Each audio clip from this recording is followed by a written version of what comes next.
supply, yung mga sunugan, calamity victims, at yun yung ethereal, yun yung physical shelter. And then, pangalawa is yung ephemeral.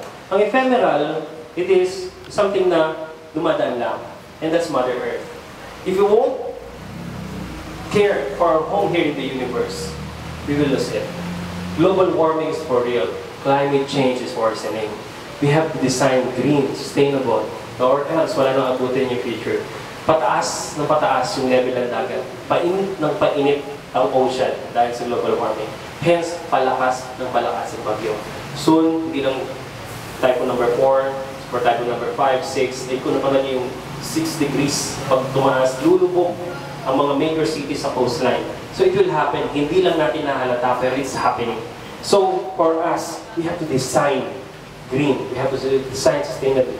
Lahat yan i-consider natin. Kaya lahat yan, na nakikita niyo yan, we consider that. Rainwater collection system, yung orientation, everything. Recycling, nuts and bolts instead of welding. Dapat, for example, technology. Ano nga ba ng I-beam sa market? 20 feet. In meters, that's 6 meters. Measure that, that's 3. Pag pinutol mo, wala kang tapon. Tingnan mo yung connector. Galing yan sa plancha, which yung plate, tinatawag. 32 pieces of that, ang nakukuha mo sa isang plancha para compose yun.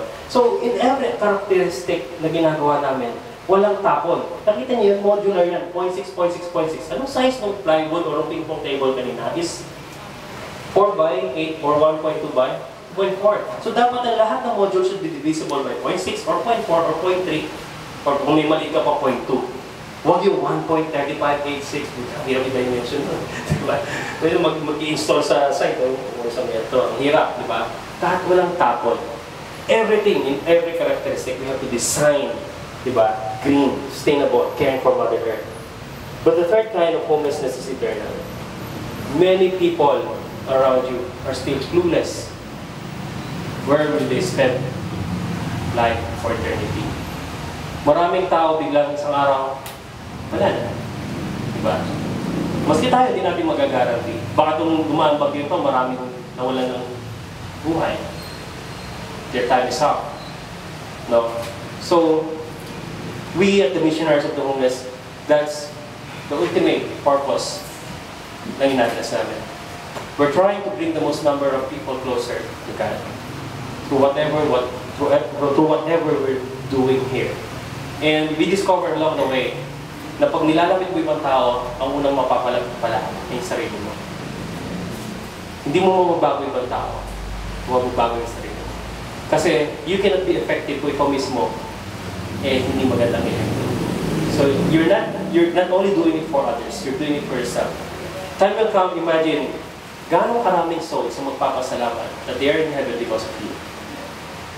When I was 30 years old, I think about all those things. Now for the past 3 years, not 33 na joke. For the past years, that's what I'm starting to do. Why teach young people? Why help them discover their life's purpose?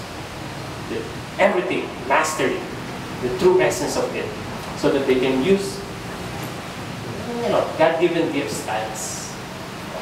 So, yun yung 3 kinds of homelessness. And now again, once again, I say thank you.